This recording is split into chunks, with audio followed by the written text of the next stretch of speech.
welcome to my YouTube channel. In today's video, we are going to learn how to read and pass every exam. How to read and pass every exam. How to be successful in every exam. So the first thing you need to understand is how the brain works. How does the brain work? The brain can take in a lot of information, but it cannot really digest a lot of information at a time. So we need to understand the principle, the working principle of the brain. So how does the brain work? The brain works in a simple way. You have to reduce the amount of information the brain takes in. Now you can think of the brain like the stomach, where you take in bite sizes of food. You don't just take in you don't just take a bowl of food and throw it into your stomach and expect it to digest it. So how does it work? You have to take in bite sizes of food before and the brain and the stomach digest it. Through the working principle of your digestive system. Same principle applies to the brain. When you take in information, it goes through the part called the cerebral cortex. And from the cerebral cortex, it goes into the part of the brain called the hippocampus. The hippocampus is the part of the brain that is responsible for memory.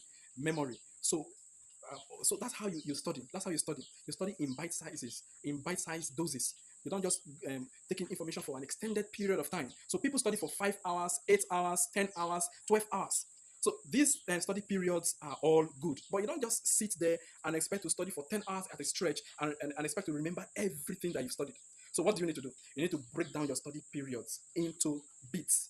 You have to break down your study periods into bits. Say 15 minutes. 15 minutes is a very evidence-based time for the brain to function properly. It can function, it can sustain concentration within 15 minutes.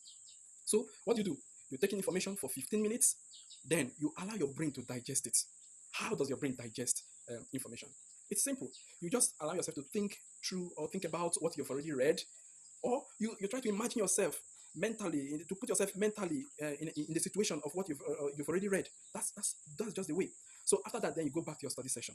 You go back to your study session and continue reading. You read for another 15 minutes, then you digest the information. What do? You think about the information again, or you put yourself in the situation of what you've already read imaginatively. You have to pass. You have to imagine yourself and allow yourself to go through that mental journey.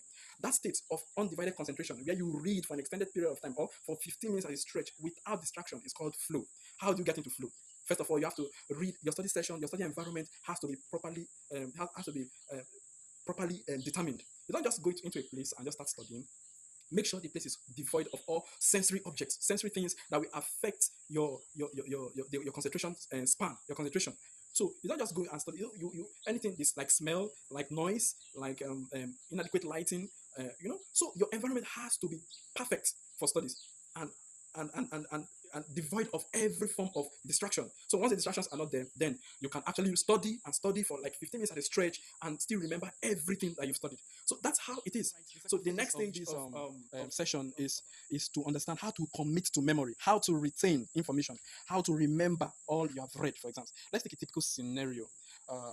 Where maybe you are preparing for an exam and you are given 5 topics to prepare for that exam in 7 days. 7 days could be a long time to prepare for an exam, for 5 topics in an exam. It could also be a very short time, but it also depends on your retention level and your capacity. So that aside, and now in a typical scenario where you need to study these 5 topics within 7 days and remember everything for exam, what do? We need to apply the principle of what I call continuous revision. Continuous revision. So for the first day, you may want to divide your study session into the 5 topics for first 5 days. The 5 topics for the first 5 days. So that maybe you take topic 1, you study that topic for a day, the first day.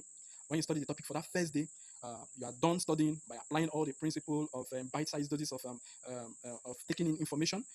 So these are some of the things you do. So when you study for that day, then you are ready for maybe the next day.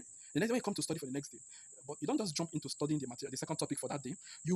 What you need to do is to first of all revise what you have already studied the first day. So by the time you revise what you've already studied and you can remember all the pieces of information in that session, then the next thing you want to do is to study. First of all, revise. Then the next thing is to study the topic for that day for the second day.